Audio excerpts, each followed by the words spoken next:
Hey there, this is KT Bradford with LilyPudding.com, and today we're going to be taking a look at the Samsung Galaxy Note 10.1. Just going to do a quick hands-on with Samsung's newest tablet, just announced today. It's going to be out on August 16th. It's going to cost $499 for the 16GB version and $549 for the 32GB version. So this is one of Samsung's premium tablets, and it does include a pen. So we're going to go over some of the things that I like about it, having only had it in my hands for a few hours, and take you through some of the cool things you can do with the S Pen. So this is the Galaxy Note 10.1.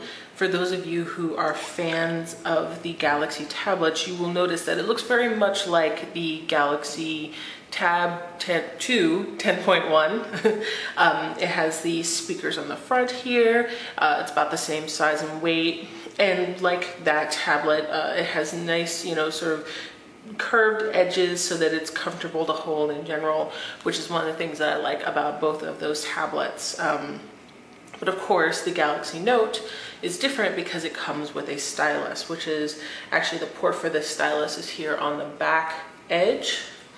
So when we pull the stylus out, you'll see that this little panel comes up, and it basically just shows you some of the different apps that work directly with this stylus. But we're going to get into the S Pen later. So the first thing you notice about the Galaxy Note is that it looks pretty much like any other Galaxy tablet. It has the same background and sort of overall like nature theme going on as the Galaxy S3 phone.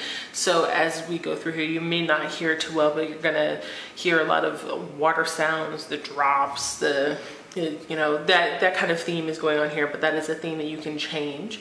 Samsung has populated many of the home screens with their stuff. We've got Media Hub, Game Hub, Music Hub. All of this is pretty standard fare. Let's just do the hardware. As I said, 2 speakers up front. This is a 1.9 megapixel camera for the front facing. And here on the top, you have most of the buttons. And so we've got buttons and ports. So we've got power, volume. This is a micro SD card slot. This will take up to 64GB cards, very nice. IR blaster, headphone. And then around the back here, we've got a 5 megapixel camera backed up by a flash, which is different from the Galaxy Note, the Galaxy Tab 2 10.1, because that did not have a flash with it. This is a premium tablet, it gets a flash. And then, as I said, the port for the S Pen. And then on the bottom, Samsung's proprietary port, which is, it's a thing. All right, so let's talk about the S Pen.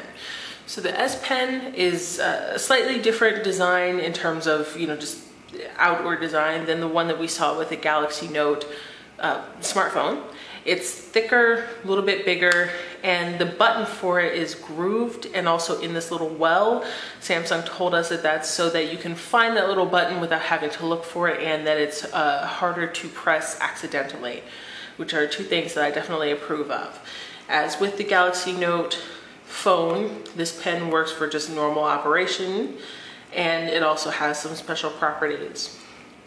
And the best way to show off the basics of that is to go into S Note. Yes, thank you. And we're gonna create a new one. It gives you all these really nice templates. We're just gonna pick out a normal template. And once again, you can use this to just, draw what is very special about this pen, as opposed to, like, say, any capacitive stylus, is that pressure changes the thickness of the line, and you can use this pressure sensitivity in different ways in different apps, but that's it's a sort of basic thing that it's for, is when you're creating a line, the more pressure you put on it, the thicker the line becomes, etc. In Photoshop Touch, this is particularly useful. The way that this pen works, it does not have a battery inside of it. Instead, there's a grid layer underneath the screen here that sends radio waves to it. That's how it communicates, so you don't need sort of a heavier pen like with the ThinkPad tablet, the first one that was Android.